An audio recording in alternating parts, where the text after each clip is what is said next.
naman tayo, nag-aambon na. Hoy, magliligo naman na. Magliligo na tayo eh. Magsisilong ka pa?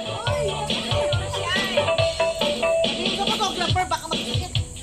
Mga senior, masakit ang ulo yan.